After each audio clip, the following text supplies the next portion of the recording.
Semuanya dimulai ketika Yu, seorang pendatang baru, mulai bekerja di bawah bos saya, yang dia pikir adalah atasan yang cantik dan menakutkan. Tapi segalanya berubah ketika dia menyadari bahwa saya sebenarnya hanyalah seorang gadis kikuk yang tidak bisa menyembunyikan perasaannya. Cerita dimulai pada suatu hari yang biasa, ketika saya sedang berjalan ke kantor dengan penampilan yang rapi seperti biasa. Begitu saya masuk ke kantor, semua orang memperhatikan dan memuji pencapaian saya setinggi langit. Tapi saya dengan cepat kehilangan sikap dingin saya ketika saya tidak bisa melewati keamanan. Di dalam kantor penerbitan, semua orang bekerja keras, berusaha sekuat tenaga untuk mencapai tujuan mereka. Saat bekerja, mereka saling menyapa pagi, dan saya juga melakukan hal yang sama, tetapi dengan nada suara yang lebih dingin. Saat saya sedang bekerja, seorang kolega bernama Ren datang membawa kabar buruk, mengatakan bahwa mereka tidak dapat mengundang Johnny Sins untuk acara tersebut, dan bertanya kepada saya, apa yang harus dilakukan sekarang. Saya dengan dingin mengatakan kepadanya bahwa itu adalah tanggung jawabnya, tetapi menyarankannya untuk segera mencari pengganti untuk acara tersebut, seperti Bonnie Blue, dan Ren tampak sangat berterima kasih. Setelah itu, saya pergi menemui kolega lain, Kosuke, untuk memberinya beberapa materi, dan dia juga berterima kasih kepada saya. Tetapi sebelum pergi, saya memarahinya karena meja kerjanya terlalu berantakan, dan menyuruhnya untuk segera membereskannya. Tepat pada saat itu, manajer AG memanggil saya. Dan saat saya pergi, para kolega berbisik tentang betapa dingin dan menakutkannya saya, meskipun saya selalu ada. Manajer AG memberitahu saya bahwa akan ada orang baru yang bergabung, dan dia ingin saya membimbingnya. Dia mengatakan bahwa karyawan baru ini sangat luar biasa, dan bahkan mendapat nilai tertinggi dalam ujian rekrutmen. Oleh karena itu, dia ingin saya, yang merupakan kunci dari departemen ini, membimbingnya.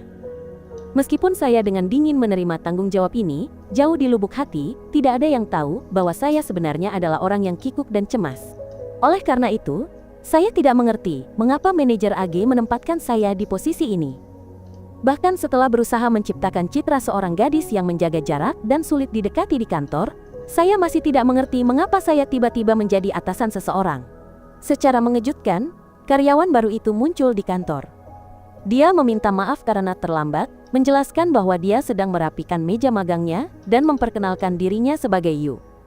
Dia meminta maaf karena telah mengganggu percakapan antara direktur dan saya, tetapi direktur memperkenalkan saya kepada Yu sebagai atasannya. Dia mengungkapkan bahwa dia sangat ingin belajar di bawah bimbingan saya. Dan meskipun saya menjawab dengan dingin, jauh di lubuk hati, saya mengakuinya sebagai pemuda yang baik. Oleh karena itu, saya ingin berusaha sebaik mungkin untuk membimbingnya. Saya mengajak Yu berkeliling kantor, mulai dari produk kami, menjelaskan bahwa perusahaan awalnya bergerak di bidang game, tetapi sekarang juga memproduksi action figure dan film. Setelah itu, saya menunjukkan meja kerja kami, yang bersebelahan. Selanjutnya adalah dapur, mesin kopi, toilet, dan bahkan makanan ringan yang kami dapatkan dari perjalanan dinas. Saya katakan padanya bahwa dia boleh mengambil makanan sepuasnya. Saya pikir saya telah memperkenalkan semuanya dengan baik, dan dia berterima kasih kepada saya karena telah mengajaknya berkeliling, mengatakan dia akan bertanya lagi jika perlu sesuatu. Tetapi kemudian, ketika saya sedang bekerja, Yu duduk di sebelah saya dan memanggil saya, mengatakan dia tidak tahu apa yang harus dilakukannya. Saat itulah saya menyadari bahwa saya lupa mengajarinya cara bekerja. Tetapi, saya segera menenangkan diri dan menyuruhnya mengikuti saya sebentar saat saya pergi menemui klien.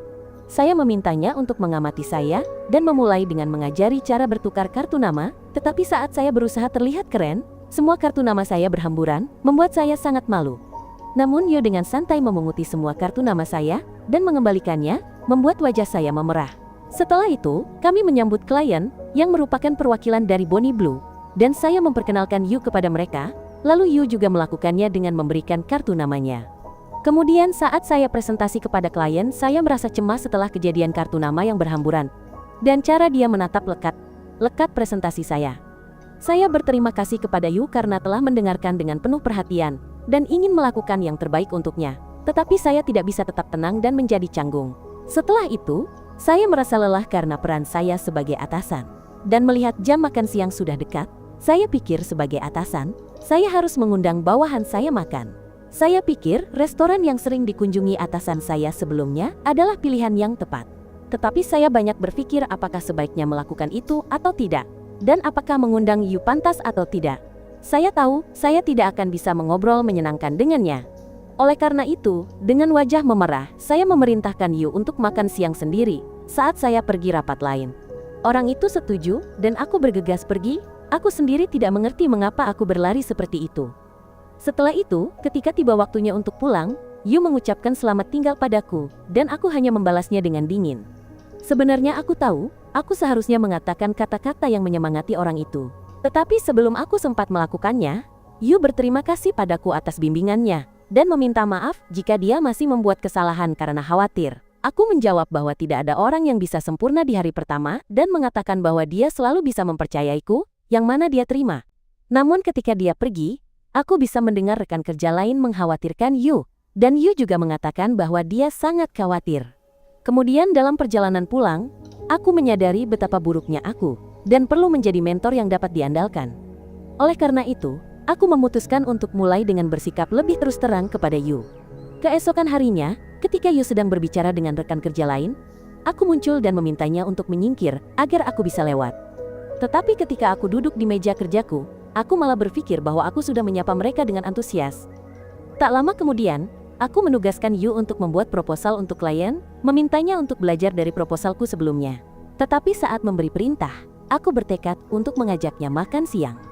Kemudian ketika jam makan siang mendekat, aku memarahinya karena proposal yang buruk, dan memintanya untuk menyelesaikannya setelah makan siang. Saat itulah, aku melihat kesempatan sempurna untuk mengajaknya makan siang. Namun begitu aku akan mengajaknya, Yu sudah menghilang dari mejanya, dan muncul beberapa detik kemudian, dengan semangkuk mie di tangan untuk makan siang. Aku kesal, menyuruhnya makan dengan lebih sehat, tetapi dia berkata bahwa dia sedang berhemat, yang membuat sikapku sedikit melunak karena merasa bersalah padanya. Saat makan siang, aku makan di restoran keluarga, mengenang mentorku, Kenzaki, yang pernah membawaku makan siang di sini, dan tahu cara terhubung denganku. Pada saat itu, temanku, Ritsu, menelpon, memaksaku untuk makan dengan cepat. Setelah itu, aku mengangkat telepon, dan Ritsu memberitahuku bahwa kami akan bekerja sama di masa depan. Oleh karena itu, dia menyarankan agar kami memberikan kesempatan kepada mentor baruku untuk membuat kesan. Kemudian dia tertawa ke arahku, mengetahui bahwa seseorang dengan kepribadian seperti serat seperti aku menjadi mentor orang lain. Ritsu juga mengingatkan bahwa aku perlu memperlakukan Yu dengan baik, sama seperti Kenzaki memperlakukanku, jika tidak dia mungkin akan mengundurkan diri hanya karena aku. Hal ini membuat suasana hatiku sedikit mereda. Setelah itu, dia menyarankanku untuk membeli buku pengembangan diri tentang cara menghasilkan uang yang cukup. Aku menolak ide itu. Tapi kemudian, saat aku tiba di rumah, aku mampir ke perpustakaan dan membawa pulang banyak buku pengembangan diri untuk membantuku menjadi pemandu yang lebih baik. Aku sadar aku lupa membeli makan malam, jadi aku memutuskan untuk membuat semangkuk mie dan merasa sangat bersalah memakannya setelah apa yang kukatakan pada Yu. Oleh karena itu, aku minum sedikit jus sayuran agar lebih sehat. Setelah itu, aku mengambil sebuah buku dan mulai membacanya. Pelajaran pertama yang kupelajari adalah komunikasi adalah kuncinya. Oleh karena itu, aku harus menyapa semua orang sambil tersenyum pada mereka. Aku menyadari aku belum pernah tersenyum sebelumnya dan merasa sangat malu. Oleh karena itu, aku berusaha berlatih tersenyum dan merasa lebih malu lagi setelah melihat betapa menakutkannya penampilanku. Setelah itu, aku membaca pelajaran lain yang mengatakan bahwa bersikap kaku saat menghasilkan uang sudah ketinggalan zaman, dan aku harus memuji bawahan saat mereka melakukannya dengan baik atau memperbaiki kesalahan mereka dengan lembut saat mereka membuat kesalahan. Membaca sampai di sana, aku mulai panik. Tidak tahu bagaimana melakukan kedua hal itu dengan benar, dan menyadari betapa buruknya aku, karena tidak tahu cara bersikap ramah. Tiba-tiba, aku menyadari perutku keroncongan, jadi aku buru-buru mengambilnya dan mulai makan. Setelah membaca sepanjang malam, aku bangun keesokan harinya dan menyadari aku terlambat bekerja. Oleh karena itu, aku segera mandi dan membuat diriku terlihat tampan sebelum pergi. Setelah itu, aku tiba di kantor tepat waktu. Dan ketika aku melihat Yu, aku berencana untuk menyapanya dengan senyuman, tetapi tiba-tiba beberapa rekan kerja berbisik tentang betapa tidak beruntungnya Yu memiliki seseorang yang dingin sepertiku sebagai pemandunya. Aku merasa terluka oleh kata-kata itu dan menjatuhkan buku catatan, memperlihatkan catatan tentang keinginanku untuk menjadi pemandu yang lebih baik. Ketika Yu mengambilnya untuk membantuku, aku merebutnya dan menatapnya dengan ekspresi sedih yang belum pernah dia lihat dariku.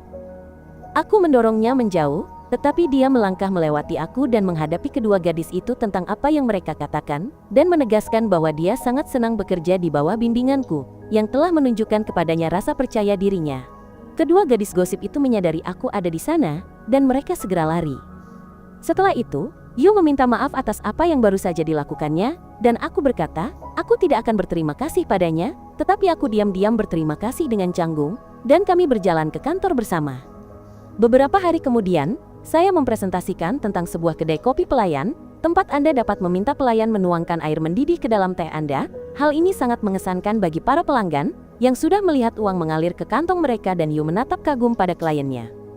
Setelah itu, pelanggan memuji saya karena pekerjaan yang luar biasa, dan mengatakan bahwa mereka sangat senang dapat bekerja sama lagi dengan perusahaan sebelum pergi. Yu dan saya membungkuk saat mereka pergi. Tetapi segera setelah mereka pergi, saya memerintahkan Yu untuk bergabung dalam proyek ini, dan menggunakan proposal lama saya sebagai referensi untuk membuat yang baru. Tetapi ketika saya kembali ke kantor, saya sendiri berkata bahwa saya akan berperan sebagai klien dan mengajak Yu makan siang setelah itu untuk menyiapkan proposal untuk klien. Saya meminta Yu untuk memainkan game klien, untuk merasakan apa yang dibuat. Tetapi, Yu bermain game lebih buruk dari yang dibayangkan, tidak bisa melakukan apa-apa selain panik. Dia memuji bahwa saya selalu memainkan game klien adalah hal yang sangat baik. Dan saya mengatakan itu adalah bagian dari pekerjaan. Tetapi Yu tidak tahu bahwa di rumah saya adalah seorang gamer berat. Begitu beratnya sehingga saya pernah menjadi penguji untuk game elektronik. Melihatnya berjuang, saya mengambil ponsel dan bermain game sendiri. Tetapi kemudian saya mulai panik, mengalami kesulitan saat bermain, dan saya menyadari bahwa saya terbiasa dengan controller daripada ponsel. Saat panik, saya jatuh ke lantai. Tetapi untuk menyelamatkan saya dari rasa malu, Yu mengusulkan agar kami bermain game bersama. Namun, pada akhirnya, kami tetap mengalami kesulitan. Dan saat Yu sibuk mencari referensi, saya sibuk mencoba bermain dengan baik. Kemudian, di kantor, ketika jam makan siang hampir tiba, orang lain bersiap untuk keluar. Sementara itu, saya sendiri berkata bahwa saya harus mengajak Yu makan siang bersama saya. Ketika saya bersiap untuk bertanya, saya melihatnya sangat fokus pada pekerjaan dan berpikir bahwa waktu ini tidak tepat. Tepat pada saat itu, seorang kolega meminta saya untuk membantu suatu urusan. Oleh karena itu, saya meninggalkan meja kerja. Pada saat itu, Yu mencari saya dan melihat saya berdiri di dekat meja orang lain. Oleh karena itu, dia menghentikan niatnya untuk menanyakan sesuatu kepada saya. Setelah itu, bos kami memanggil saya untuk berbicara, menarik saya lebih jauh dari meja kerja saya. Tiba-tiba, Yu diundang makan siang oleh orang lain dan mendengar itu, saya menyadari bahwa saya telah melewatkan kesempatan untuk mengajaknya. Saat itu, Sep meminta saya mengambil tanggung jawab besar, tetapi saya tidak mendengarkan, karena terlalu fokus pada Yu. Namun Yu berkata dia sudah membawa makan siangnya, yang membuat saya sedikit mengernyit, tetapi Sep menunggu jawaban, dan saya hanya berkata, ya, tanpa mengetahui apa yang saya setujui. Setelah itu, saya mendekati Yu, tetapi menyadari saya tidak bisa mengajaknya makan siang, karena dia sudah membawa makanannya sendiri. Saya mulai memikirkan berbagai cara dan waktu untuk melakukannya, tetapi semakin saya berpikir, semakin saya menyadari bahwa saya menekannya. Tiba-tiba, Yu mengeluarkan mie instan dan saat saya melihatnya, saya menatapnya lekat-lekat, dan Yu menyadari dia telah melakukan kesalahan, berjanji akan berhemat untuk bulan depan. Namun, saya melihat kesempatan dan berkata pada Yu bahwa saya akan menemaninya makan siang, menolak semua penolakannya. Saya memerintahkannya untuk mengikuti saya, mengatakan bahwa sebagai kakak, tugas saya adalah memastikan dia makan dengan baik. Akhirnya, kami tiba di restoran yang pernah saya kunjungi sebelumnya, dan saya sangat senang telah mengajak Yu makan siang bersama saya, sama seperti kakak senior saya, Kenzaki, pernah mengajak saya makan. Dahulu, Kenzaki mengajari saya banyak hal sebagai kakak senior, tetapi dia juga sering melakukan apa yang seharusnya dilakukan seorang adik kepada kakaknya, seperti mengambilkan minum. Saya ingin menjadi kakak senior seperti itu bagi Yu, tetapi yang mengejutkan, Yu sudah menyiapkan air untuk kami berdua, menunjukkan sikap adik yang baik. Setelah itu, kami memesan makanan. Namun ketika saya melihat Yu hanya memesan hidangan paling murah, saya memberinya setengah dari hidangan daging saya. Dia makan, mengatakan itu sangat enak dan berterima kasih, yang membuat saya bingung. Tiba-tiba, saya bertanya pada Yu mengapa dia harus berhemat, tetapi kemudian menyadari bahwa bertanya seperti itu tidak sopan.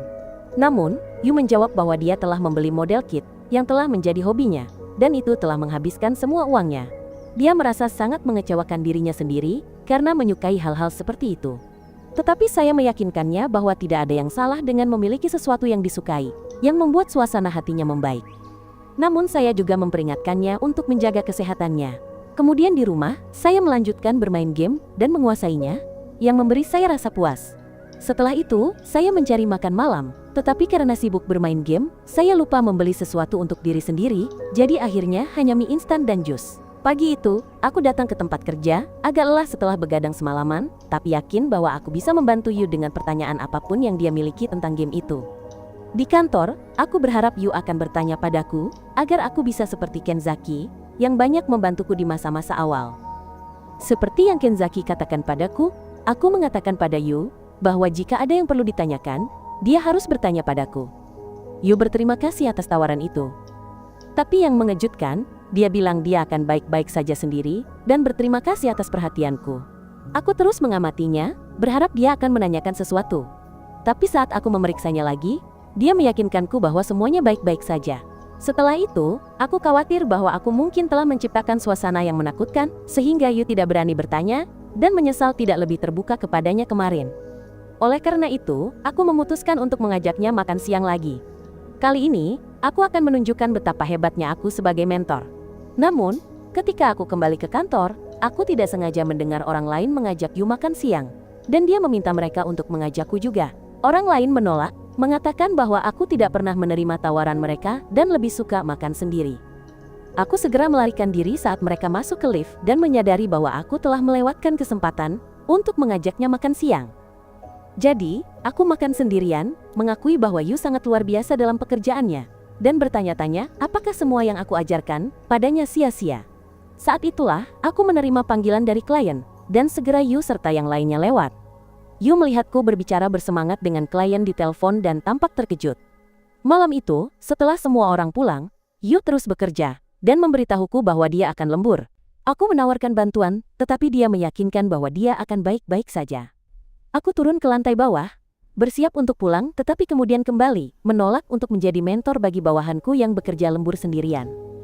Kembali ke kantor, aku menyelinap masuk perlahan, tetapi Yu memanggilku, dan aku beralasan bahwa aku juga punya banyak pekerjaan. Aku duduk dan ketika melihat jam, aku menyarankan agar kami pulang, tetapi Yu menolak. Dia mengungkapkan bahwa proposalku telah menyentuhnya, melihat antusiasmeku saat membacanya. Oleh karena itu, dia tidak ingin mengecewakanku dengan membuat proposal yang buruk. Ketika Yu melihatku, aku sedang menangis dan aku cepat-cepat berkata bahwa mataku kering. Aku memuji ketekunannya, tetapi juga memarahinya karena dia merusaknya. Yu berterima kasih padaku karena mengajaknya makan siang meskipun tahu aku tidak suka makan dengan orang lain, tetapi aku dengan cepat meyakinkannya bahwa aku melakukannya karena aku ingin makan bersamanya.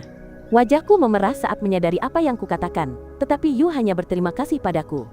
Setelah selesai, Yu tertidur di meja kerja, dan mengambil kesempatan ini, aku memuji hasil kerjanya yang baik, dan memastikan dia dilindungi. Ketika dia bangun, dia bingung tidak mengerti apa yang terjadi. Ceritaku sampai di sini, pastikan kamu sudah berlangganan dan menyalakan notifikasi. Terima kasih sudah menonton sampai akhir video.